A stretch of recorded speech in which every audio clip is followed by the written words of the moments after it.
네, 어제 국회 본회의에서 최상병 특검법이 부결됐고 자동 폐기됐는데요. 이 문제를 비롯한 각종 현안 이분과 이야기 나눠보겠습니다. 국민의힘 비대위원을 맡고 있는 유상범 의원 스튜디오로 모셨습니다. 어서 오세요. 네, 반갑습니다.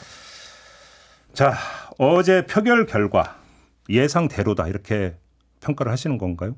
어제 아침에 원내대책회의를 마치고 원내대표랑 원내수석 부대표랑 잠깐 티타임을 가질 시간이 있었습니다. 그 당시에 저도 이제 우려가 돼서 여러 가지로 현재 뭐 전체적인 상황이 어떤가 확인했더니 구체적인 답변은 안 하시는데 의원들 간의 소통이 충분히 이루어졌다. 그래서 자신감 있는 모습을 보였고 어제 투표 결과도 결국은 국민의힘에서 민주당의 어떤 여러 가지 압박과 또 뭐 사실상 박주민 의원이 나서서 설득 작업까지 있었지만 실질적으로 단일 대오의 모습을 보여줬다 이렇게 생각을 합니다. 자, 지금 뭐 이제 그 표 계산은 안 하겠습니다. 어차피 확인이 안 되는 네, 거니까 누가 뭐 어떤 표를 던지 확인할 방법이 없잖아요. 네. 다만 그 이른바 찬성파 의원 5명이 네. 표결 후에 기자들한테 나는 찬성표 던졌다라는 어떤 요지의 그 주장을 했으니까 네. 그냥 사실이라고 치고 지금부터 질문 들어갈게요. 네. 자, 이분들 어제 당론 채택했었잖아요. 네, 그렇습니다. 당론을 어긴 거잖아요. 형식적으로. 네. 그럼 어떻게 당에서 조치를 해야 된다는 입장일까요? 어떻습니까? 이 부분과 관련돼서 이제 그 당론 반대 표결하는 경우에 당의 조치에 대한 어떤 기준은 헌법재판소에서 2003년에 한번 결정을 내린 게 있습니다. 아, 그 있어요? 네, 있습니다. 어떻게요? 왜냐하면 그런 경우에 국회의원의 신분 상실까지 가는 것은 안 된다. 불가하다. 네. 다만 정당 내부의 사실상의 강제하거나 또는 소속 정당의 제명까지는 가능하다는 취지로 결정을 내린 바는 있습니다. 이때는 그러니까 의원에 대한 징계가 아니라 당원에 대한 징계가 되는 거죠. 이때도 의원이었죠. 아니, 그러니까 의원인데 네. 의원 활동을 제한하는 징계는 할 수가 없고 그렇죠, 그렇죠. 당원 활동에 대한 네, 그렇습니다. 제한만 할 수 있는 징계. 그런데 역시 이 부분은 정당 민주주의를 채택하고 있는 상황에서 국회의원의 어떤 직무상 양심의 자유의 허용 범위가 어디까지냐 늘 헌법적인 문제가 대두되기도 합니다. 고전적 고전적인 네. 논쟁입니다. 네. 그런데 뭐 본인들이 이제 구체적으로 확인이 된다고 한다면 그 부분에 대해서는 뭐 이제 논의가 필요하나 근시일 내는 논의할 수 있는 상황은 아닙니다. 아, 왜요? 바로 지금 현재 이제 원구성 협상에 들어가고 그런 그러면 이제 민주당에서 현재 뭐 본인들이 법사위와 운영위를 다 가져가겠다고 주장하는 이런 상황에서 굉장히 치열한 네. 원구성 협상이 이루어지는 상황입니다. 그래서 이와 별도로 뭐 따로 이 징계 부분에 대해서 바로 뭐 논의가 되거나 그렇게 진행되지는 않을 것으로 생각됩니다. 근데 엊그제 김태흠 충남지사 같은 경우는 안철수 의원을 콕 찍어서 그럴 바에는 나가라 뭐 이렇게까지 지금 주장을 하지 않았습니까? SNS를 통해서. 네. 이건 과도한 주장이라고 보십니까? 그건 뭐 개인적으로 그런 주장을 하는 부분은 네. 가능하다고 생각을 합니다.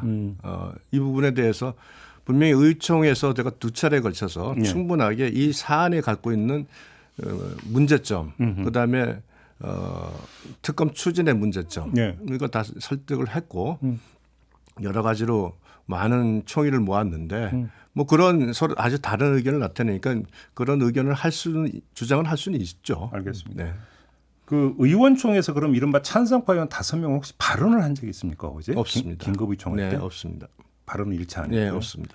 알겠습니다. 왜 여쭤보냐면 김웅 의원 같은 경우는 표결 직후에 그 당론이 옳은 것이라면 진정 부끄럽지 않다면 나를 징계하시라. 나는 찬성했다.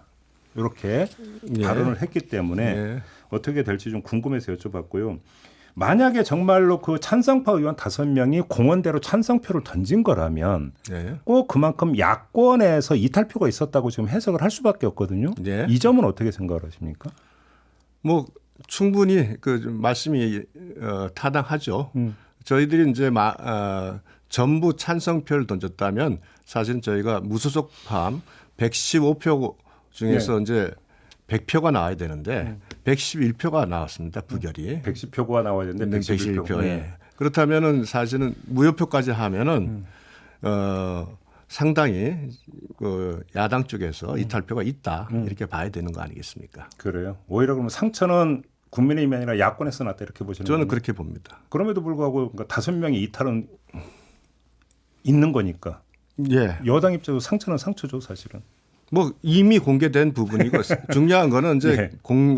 본인 스스로가 공개하고 나서 저희들이 예상하지 않은 추가 이탈표가 나왔을 때 그것이 저희들이 당의 어떤 단합이나 당 의견 총의를 모으는 그 역량의 문제점이 지적될 수 있겠지만 그 이상은 저는 뭐 그 아래로 저희가 이탈표가 나왔다고 생각하기 때문에 알겠습니다. 예. 어제 재표결 결과 나온 다음에 야권에서 나오는 주장은 크게 두 가지입니다. 한 가지는 총선 민의를 거슬렀다. 예. 두 번째는 수직적 당정 관계는 하나도 바뀐 게 없다. 요게 지금 야권에서 나온 비판이거든요. 어떤 네. 말씀 주시겠습니까? 총선 민의가 민주당에게 다수를 준 거는 윤석열 정부 정책에 대해서 견제하고 논의를 하라는 거기에서 의견을 내라는 것이지 무슨 특검을 하라는 것이 총선 민의라는 건 저는 생각하지 않습니다. 네. 두 번째 수직적 당정 관계라고 말씀을 하시는데 이건 철저하게 벌써 한 달 전부터 의총에서 저희 의원들 사이에 이 부분에 대한 총의를 모아왔습니다. 그리고 이 사안 최상병 사망 사건의 수사 외압의 프레임 자체가 잘못된 프레임이기 때문에 네. 특검에 반대하는 입장을 견지했었고요. 네. 그러면 다시 한번 확인차 이 질문을 좀 드려보면 그러면 찬성파 의원 5명은 생각을 잘못했다고 보십니까? 왜 그랬다고 생각하세요? 의원님이 보시기에는. 저는 개인적으로 이 사안의 실체에 대해서 예. 정확히 인지를 못하고 있다고 생각을 합니다. 이해를 못하고 그분들이? 있다. 예.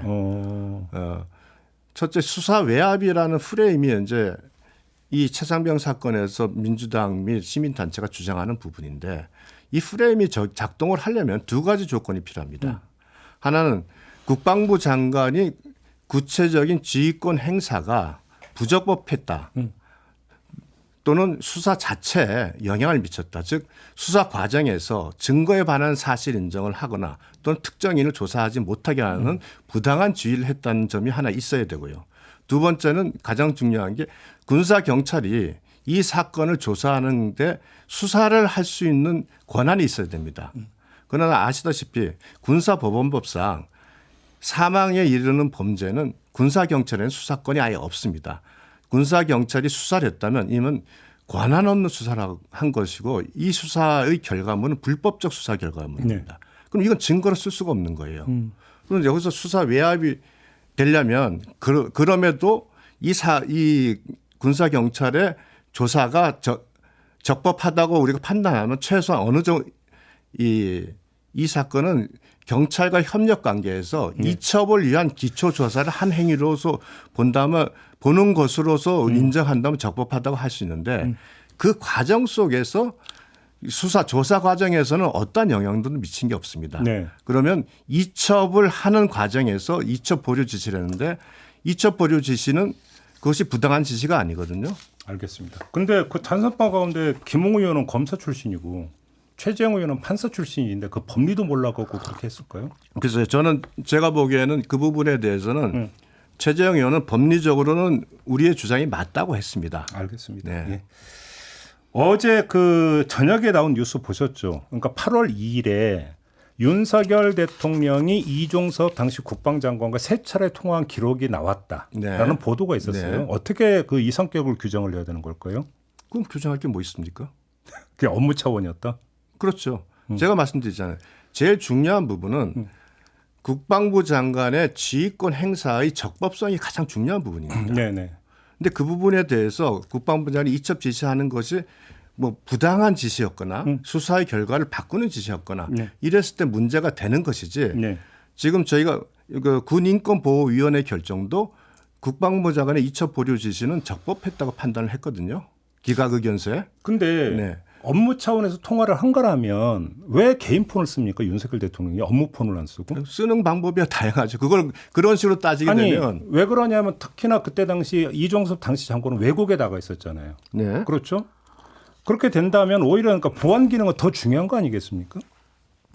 근데 뭐 왜 선택을 왜 하셨나는 그 뭐 크게 논점이 벗어난 부분인 것 같고요. 어쨌거나 그 부분에 관해서 통화를 한 것이 문제라고 얘기를 하신다면 이건 기본 전제는 그 이종섭 장관의 지위가 잘못된 것이라는 전제를 그 잘못된 것이라 인정이 됐을 때 중요한 부분입니다. 네, 네, 네. 그러니까 이 부분에 대해서 논점을 이 부분은 자꾸 배제하고 나머지 그냥 왜 이종수 장관과 대통령이 통화했냐를 문제 제기한다면 네. 이거는 그 중요한 논점을 벗어난 거죠.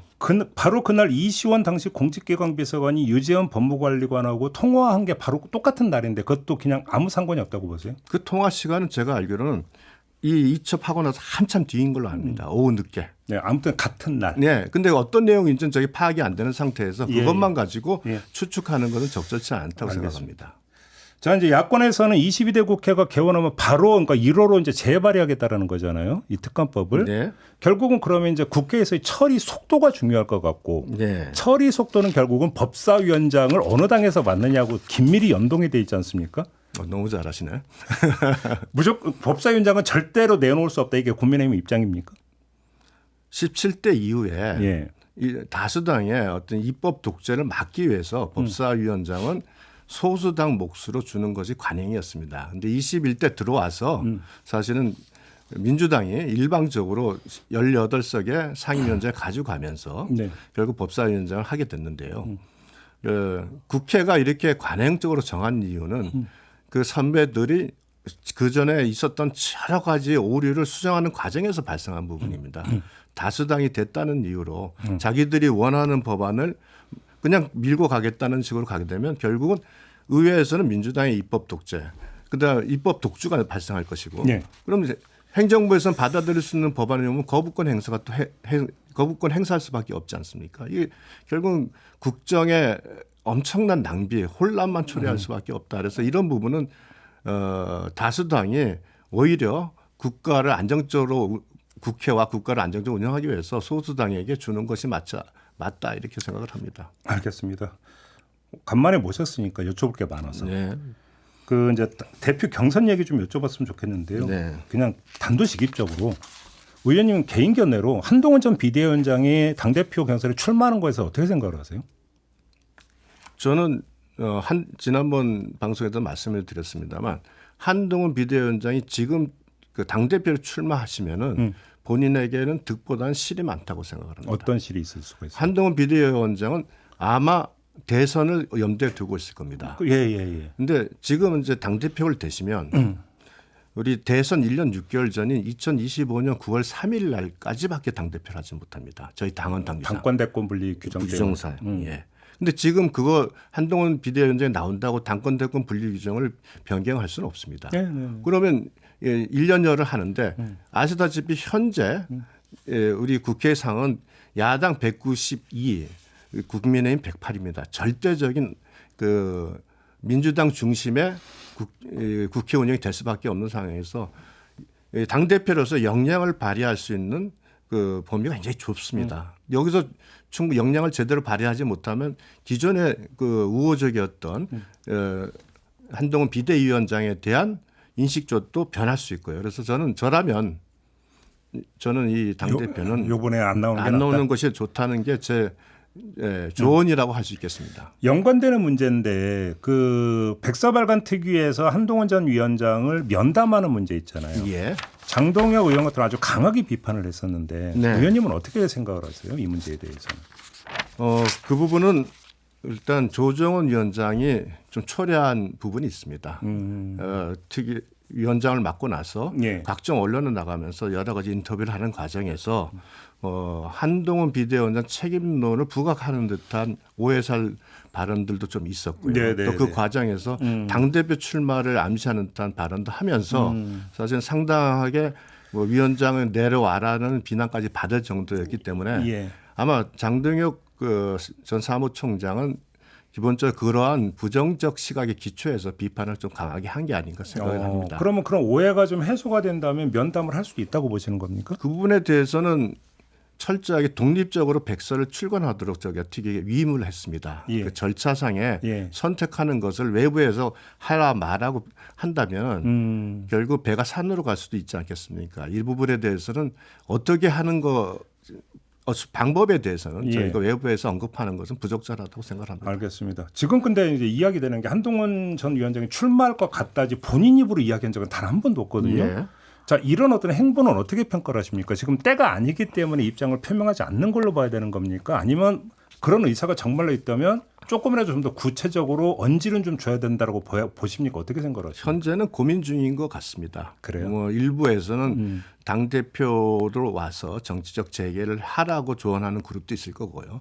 또 다른 편에서는 저와 저처럼 그런 부분에 대해서 좀 더 숙고하라고 조언하는 그 측면도 있어서 고민 중인데 다만 그렇다고 해서 가만히 있으면 국민들에게 잊혀지니 결국 정치적 활동은 일부를 재개하는 형태로 지금 보여지는 거 아닌가 싶습니다. 그러면 의원님이 파악하신 바로는 아직 한동훈 위원장이 출마를 결심한 단계는 아니다. 저는 아직은 아닐 거라고 생각합니다. 아직은 아니고 그다음에 요번에는 안 하는 게 개인적으로는 뭐 안 하는 게 본인에게도 좋을 도움, 것이다. 예, 그렇게 생각을 합니다. 알겠습니다. 마무리할게요, 의원님. 고맙습니다. 네, 고맙습니다. 국민의힘의 유상범 비대위원과 함께했습니다.